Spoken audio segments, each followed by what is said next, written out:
Should you intervene when an animal is suffering? And my answer to that is... Hi everyone, my name is Terence and I have been a wildlife photographer for the past 10 years. I am currently a Nikon ambassador as well as having worked with many brands and organizations to create content around wildlife photography. Today, I will be answering 10 of the most controversial questions I get asked about wildlife photography. Does flash photography harm nocturnal animals? Well, the short answer is it depends. Flash photography can be disruptive to nocturnal animals, but not always in the way that many people think. Some species, like certain birds and mammals, might be startled by the sudden burst of light, potentially causing stress or leading them to flee from their habitat. It is especially concerning when it happens repeatedly, as animals might avoid areas where they've had negative experiences with flashes. That said, not all nocturnal animals are affected equally. Some creatures, like certain insects or reptiles, might be less sensitive to light. However, for animals that rely on their night vision for survival, like bats, owls, and some nocturnal predators, a flash could be disorienting and may temporarily impair their ability to navigate or hunt. The key is to use flash sparingly and be mindful of the species that you are photographing. Is it okay to photograph animals in captivity and pass them off as wild? The classic captive versus wild debate. Here's the deal. Photographing animals in captivity can be okay, but it's all about transparency. Passing off a zoo animal or one in a sanctuary as a wild animal, I think that's just misleading, and it's not doing the animal or your audience any favors. If you're snapping shots of an animal in captivity, be upfront about it.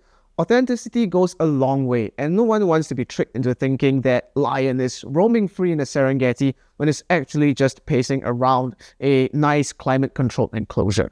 Captivity can offer incredible opportunities to learn about various species up close, but there is a fine line. Animals in captivity behave differently, less elusive, more accustomed to humans, and that's not the true wild experience. So while the photo might be beautiful, it doesn't tell the full story of what the animal's life is really like in its natural habitat. So in the end, honesty is key. If you're photographing in a controlled environment, make it clear and celebrate the chance to learn about conservation efforts or the animal's behavior in a different setting. And for the ultimate thrill, just get out there in the wild where the animals are truly the ones calling the shots. Does the presence of photographers stress out animals and alter their behavior? The impact of a photographer on animals really depends on the species. Some animals are more habituated to human presence, like certain urban wildlife or those living in protected areas where they've grown used to people hanging around and might not be stressed by a photographer. You've probably seen in Singapore those city otters or monkeys who couldn't care less about having a camera in their face. They've learned that humans are not a threat, so they can just go about minding their own business. But then you've also got animals that are naturally more wary of humans. Species that haven't had much exposure to people or those in more remote areas may get stressed out and alter their behavior when a photographer appears. This could mean fleeing, hiding, or acting differently than they would in a more tranquil setting. Essentially, their wild instincts kick in and they don't want to be anywhere near you. So while some animals might just shrug off your presence, others need more space and respect. It's always about reading the animal's cues and understanding that fine line between getting the shot and disturbing their natural behavior. Respecting that balance is key to responsible wildlife photography. Is it cheating to edit wildlife photos? Cheating? Nah. Editing is just like the digital darkroom. It's not like we're out there pasting, unicorns into the jungles, right? A little tweak in contrast, color, or cropping just helps to bring out what was already there. The key is staying true to the moment. If your edit makes the shot feel as epic as it did in real life, that's not cheating, that's storytelling. Should you reveal locations or keep them secret? This is a classic dilemma. Share or stay silent. And here's the deal. If it's a common species in a well-known spot, sure, spread the love. But for rare or sensitive wildlife, for me, I think we should just zip it. Too many visitors can stress animals, damage habitats, or attract the wrong kind of attention, like poachers for instance. conservation always comes first. Sometimes the best way to protect wildlife is to let their location stay a mystery. Does social media ruin wildlife photography by encouraging reckless behavior? Social media can definitely have its downsides in wildlife photography, and while it's awesome for raising awareness, it can also encourage reckless behavior. Think about all the viral photos of rare animals. Suddenly, everyone wants to snap that same shot, sometimes getting way too close or disturbing wildlife just for the sake of a like. We've seen it with animals like the Singapore otters, where crowds start following them around for a picture, unknowingly stressing them out. It's like the more like the photo gets, the more people feel the pressure to push boundaries. But it's not all bad. I think social media can also be used as a huge force for good. If photographers use their platforms to promote ethical practices and conservation messages, it can have a positive impact. It's about being responsible with the influence and ensuring that the rush for a good shot doesn't come at the cost of the animal's well-being. So yeah, while social media can ruin wildlife photography if used recklessly, it also has the potential to do some real good when we approach it with respect. Does wildlife ecotourism do more harm than good? Wildlife ecotourism is one of those things where the answer really depends on how it's done. On the positive side, it can fund conservation efforts, raise awareness, and provide local communities with sustainable income. But when poorly managed, it can definitely do more harm than good. I see it firsthand in places like the Sumatran jungle, where ecotourism sometimes leads to overcrowding, habitat destruction, and animals becoming too accustomed to human presence. It's like that fine line between appreciating nature and overwhelming it. Or take the famous Komodo dragons. While ecotourism has helped fund conservation efforts on Komodo Island, there's also been a rise in human-wildlife conflict as more tourists venture into their habitats, disturbing the delicate ecosystem.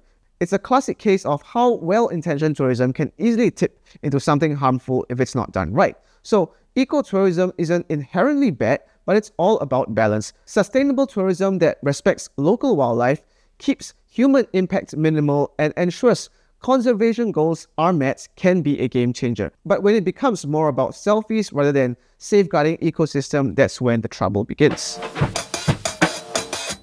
Do photographers put themselves in danger for social media clout?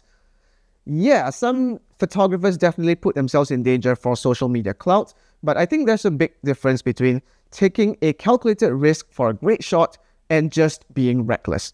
In Singapore, I've seen people handling venomous snakes like vipers just for the sake of a cool photo, even when they don't really know what they're doing. And that's not just dangerous for them, it stresses the animal as well.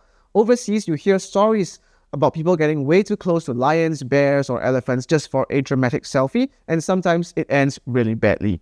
For me, I think it's okay to take risks as long as you fully understand what you are getting into. Some of the best wildlife shots out there come from photographers pushing the limits, getting close, being in the right place at the right time, and capturing something truly special. If a photo can grab people's attention and make them appreciate an animal that they would normally ignore, then I think it's worth it. But if someone is just doing it for the likes and attention without caring about their own safety or the animal's well-being, that's where it becomes a problem. At that point, it's not about wildlife photography anymore, it's just about showing off. Is AI or artificial intelligence devaluing wildlife photography? AI is definitely changing the wildlife photography landscape, but I don't think it's necessarily devaluing it, at least not for those who know what they're looking at.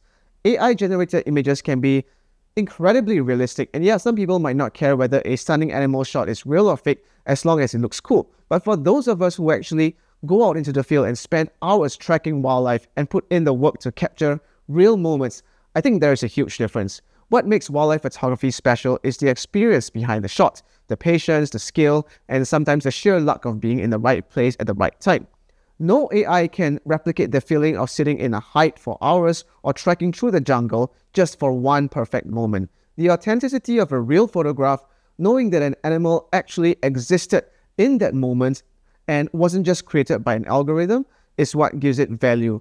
And that said, AI could still be a problem if it starts flooding photography competitions or social media with fake images that people think are real. If photographers don't speak up and highlight the importance of genuine work, it might get harder for the average person to tell the difference. But as long as we keep showing why real wildlife photography matters, why it connects people to nature in a way AI never can, I don't think it's going anywhere. Should you intervene when an animal is suffering? And my answer to that is, while our instincts may urge us to step in when witnessing an animal in distress, I think it's crucial to remember that nature operates on its own terms. Intervening can disrupt the delicate balance of ecosystems and may have unintended consequences. Take, for instance, an encounter I documented in Pasir Ris Park in Singapore. A changeable hawk eagle captured a junglefowl chick despite the mother hen's desperate attempts to defend her young. The scene was undoubtedly heart-wrenching, and some online people questioned why I did not step in to save the chick. However, as a wildlife photographer, my role is to observe and document without interfering. Predation, as harsh as it appears, is a natural and essential process that maintains the health and balance of ecosystems. By allowing these events to unfold naturally, we respect the intricate relationships that have evolved over millennia. Intervening, even with the best intentions, can lead to unforeseen ripple effects. For example, rescuing a prey animal might deprive a predator of a necessary meal, potentially impacting its survival, especially if it's feeding offspring. Moreover, human interference can cause stress to wildlife and may habituate animals to human presence, leading to further complications. So, in summary, I think while it's natural to feel compassion, it's often best to let nature take its course, ensuring the continued harmony and resilience of our ecosystems. That's all I have. Thank you so much for watching this video. If you enjoyed it, remember to like, comment, and subscribe. And let me know if you have any opinions or if any other interesting questions you might want to ask a wildlife photographer.